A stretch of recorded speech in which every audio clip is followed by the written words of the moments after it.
Alrighty, so in this video what we're going to do is we are going to start with our Gulp files. So Gulp.js, which I cover in using modern JavaScript today, is a task runner. It allows us to define tasks that we want to perform for various reasons. You can use Gulp to run any arbitrary JavaScript that you want, but primarily its purpose is to collect a bunch of files, perform transformations on them, and dump them somewhere else. Now, why would we need to do that? Well, as you see in our server, we have Server.js. Now, we are using code inside of Server.js that is not understood by Node. If I tried to run this file in Node using Node, it would throw an error because although the latest version of Node.js does understand things like consts and classes, it does not understand JSX, nor does it understand our other features such as object rest spread and class properties. So we need to be able to run our server through Gulp and compile it so that when we run our compiled server, it processes correctly inside of Node. All right, so again, I cover all of this stuff in using modern JavaScript today, so I won't spend a whole lot of time talking about what exactly is going on, but even if you haven't watched that series, you should be able to follow along. Now, I am going to be using Gulp.js version 4. And unfortunately, I just went over to npm and I looked at the latest version. Unfortunately, the current version is 3.9.1.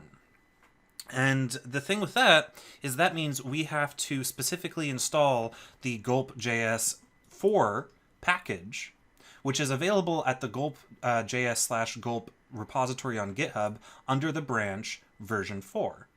So this is the version that we're going to be using. Now, you future people might be able to go to npmjs.com and look up Gulp and see that it's version 4 now. And in that case, you would just npm install Gulp, because that would pull down version 4. But in our case, I'm going to have to install the 4 branch specifically. And to do that, let's go and get started. I'm going to go ahead and say npm install and --save, and I'm going to say gulp.js /gulp hash 4.0. What this syntax does is this will be recognized as a GitHub repository, right? And as you can see, that is the GitHub repository. And then the hash 4.0 specifies a branch. So we need Gulp installed locally into our project. So the Gulp.js Gulp version 4 will install all of the Gulp's sort of internals, its core system, locally to our project. And you should absolutely, well, you actually now have to install Gulp, the Gulp core, into the project itself that we're going to use Gulp for. However, in addition to installing Gulp itself into our local project, we also have to install the Gulp command line tool. Now, I already have the Gulp command line tool installed. If I type in gulp space -- version, that is going to bring up CLI version 1.2.1 as well as local version 4.0.0. So the CLI is this Gulp executable, which is, or script or whatever, that is accessible globally throughout my system. But what it does is it looks for the local version and then hooks into the local version to actually run the commands. So to install the CLI globally, we simply do npm install -g space gulp -CLI. Now, you never want to install the actual core Gulp into your global packages. You only want to install the CLI. So previously my CLI version was 1.2.1. I don't think I've updated it so often. Now it's 1.2.2.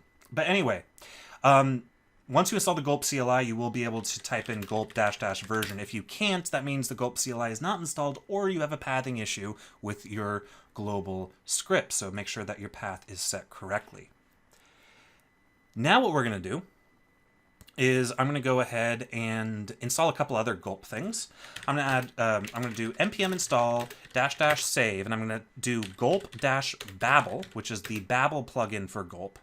gulp-changed, which I'll talk about here in a moment, and then gulp-load-plugins, which I'll talk about in a moment, and then gulp-source maps. So you want gulp Babel, gulp changed, gulp load plugins, and gulp source maps. So make sure you install those and make sure you use --save. If you don't use --save, it's not going to be added to your package.json and everything will explode. Actually, it won't explode. It'll look like it's working, but if you try to move your project to a different computer, then you'll have issues. So let's go ahead and write a gulp file. So to run gulp, you must have a gulp file. If I just typed in gulp and hit enter, it'll yell at me saying no gulp file found. Now here's a neat trick. I can create a file, instead of doing gulp file.js, which is the standard gulp file name, I can instead do gulp file.babel.js. And what this will do, if gulp finds a gulp file.babel.js file and you have Babel installed into your local project and configured properly, we will be able to use the new features of JavaScript in our gulp file. So I think that's fantastic. For example, we can use import statements. So I'm going to go ahead and import gulp from gulp. Then I'm also going to say const money equals require gulp-load-plugins, followed by, now this is important, two empty parentheses. So the thing returned by gulp load plugins is a function, and then we execute it. And what that'll do is the gulp load plugins will load every single package that's in our package.json file that starts with gulp dash and load it into this one variable. So that way we can use gulp Babel, gulp changed, and gulp source maps without having to explicitly require them in our gulp file. So I really like gulp load plugins. It makes writing gulp files a lot easier because you don't have to have a million little imports up there. Okay, let's go ahead and make our first task. Our first task is going to be gulp.task, and we are going to do server:build, followed by a function, which is, I'm going to use a anonymous function here, anonymous arrow function. And by defining a task, basically it'll allow me to write any arbitrary JavaScript I want. I can go ahead and say console log hey, for example. And now I can come down here to my command line and I can say gulp space server:build and hit enter. And we see that it does execute. Now we do get a warning saying that there was no completing signal, but that'll be fixed here in a moment. So let's go ahead and write our server build. I'm simply going to say return gulp.source /source server ****js. So what this does is, first of all, I'm returning the result of the pipeline that I'm about to construct. The pipeline will indicate to gulp when it's finished or when it's not finished and so on, so that error that we just got will go away eventually. And I'm specifying a glob here, and the glob pattern will grab every single JavaScript file out of the source server directory and all of its subdirectories, and it'll include it in the pipeline. But now we've told gulp what we want to grab, the files we want to process. Now we actually have to tell gulp about the nature of our transformations. So I'm going to do .pipe, and I'm going to do money.changed./build. Now, changed is a plugin. Again, the plugin was loaded by the gulp load plugins because gulp-changed is a package there, and it becomes a member on this money variable as just changed. And what changed does is it will prevent gulp from recompiling a file if it has not been modified. So if the corresponding source file has not been modified to a destination file, then it will not rerun it through the Babel compiler. This is a very important performance optimization. So only changed files will be reprocessed by gulp. So with that, now we need more transformations. We need source maps. So I'm going to say pipe money.sourcemaps.init and invoke that. Now the .pipe operator, I go in great detail about what the pipe operator does, how streams work, what the vinyl file system is, and how it integrates with gulp in using modern JavaScript today. So I'm not going to go too deep into what the pipe operator or the pipe method does, but suffice to say, .pipe is basically adding a transformation to the pipeline. And so we're piping it first into change, then we're piping it into sourcemaps.init, which will initialize source map support. Then I'm going to pipe it into money.babel. It's important to understand these are function calls. I'm not piping it into money.babel. I'm piping it into the result of invoking money.babel. Then I'm going to write out our source maps. Because at this point in the pipeline, all of our source files have been compiled, and the Babel plugin will integrate with the source maps plugin and tell the output about our source maps. But now we have to write our source maps out. So I'm going to do money.sourcemaps.write. And I'm going to pass in a couple of parameters. The first one I'm going to do is dot to specify the current root directory. The second one is going to be an object. Now, this object that I'm going to pass in is going to need to be a absolute path to our source files. So to get an absolute path, we have to import path from path. So path is a built-in node module that we are now importing. And then inside of this object I'm passing into source maps write, I'm going to pass in source root path.join __ dir name. Dir name references the current absolute directory that we are in, comma source, comma server. So what that's going to do is that's going to create an absolute path to this folder. And that will tell the source maps where our source files are relative to. So we need that. Then I'm going to do pipe gulp.dest./build. And that's it for compiling our server code. So now, if I come down here and I rerun that gulp server :build, assuming we have gulp set up and configured, assuming we have Babel set up and configured, it will then successfully execute. Note, please don't do this. If you do this, ESLint will throw an error because this is unreachable code. Because of the way JavaScript works, we have to make sure that on a return statement, we have a line of code. Anyway, so now we have this build directory that was created by Gulp, and it has this server.js file. And if we look at server.js, check that out. It's been properly compiled. It's been properly compiled by Babel itself. So as a result, we can now execute this code directly on Node.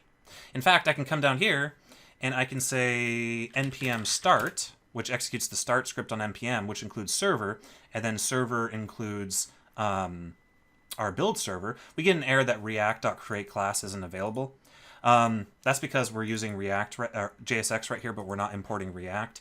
I'm going to go ahead and remove that code, and then I'm going to rerun our Gulp server build, which then removes that bit of invalid code. And now we can come back here and rerun npm start, and we get the output of our code. So you can see here that, so npm start, of course, invokes the start script. The start script invokes Node on server.js. Server.js simply requires in build server.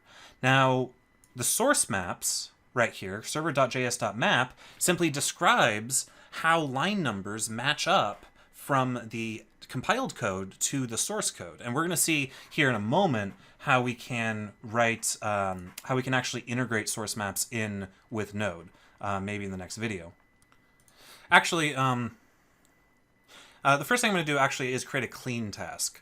So I want to be able to completely delete the build folder entirely before we do a server build. So to do that, I'm going to create a new task, and I'm going to do that above. I'm going to do gulp.task server clean. And I'm actually going to need a package for this. I'm going to use Rimraf. So what I'm going to do is I'm simply going to say npm install Rimraf -- save. And Rimraf is a Node.js tool or package that allows us to completely nuke directories if we want to. So for the gulp task server clean, I'm going to write I'm going to have it as a function, but it's going to accept a parameter called CB. Now CB, if you have a gulp task that accepts a parameter like CB, when I invoke CB, it indicates to gulp that my task is finished. And simply what I'm going to do is I'm going to first import Rimraf. So import Rimraf from Rimraf. Now again, Rimraf is not a gulp plugin. There is a gulp Rimraf plugin, but I find using it to be unnecessary. Since it's not a Gulp plugin, it does not get loaded into Money. It does not get loaded by Gulp load plugins. And what I'm going to do is simply invoke Rimraf. I'm going to invoke Rimraf, and I'm going to simply say /build, and then comma, and then an empty arrow function that simply invokes our callback. So this will this callback in Rimraf is invoked when it's done deleting a folder. And as what I want to do is I want to invoke the Gulp callback when it's done deleting the folder, signaling to Gulp that it has done or finished processing. So now I should be able to say npm install Gulp server :clean. And by invoking that, I shouldn't get any errors, but as you see, the build folder completely disappears. So that's fantastic. And the final thing I'm going to do here is I'm actually going to make our server build a little bit more complicated here. I'm going to go ahead and break this down just a little bit. And I'm going to say for the server build, I'm going to say gulp.series.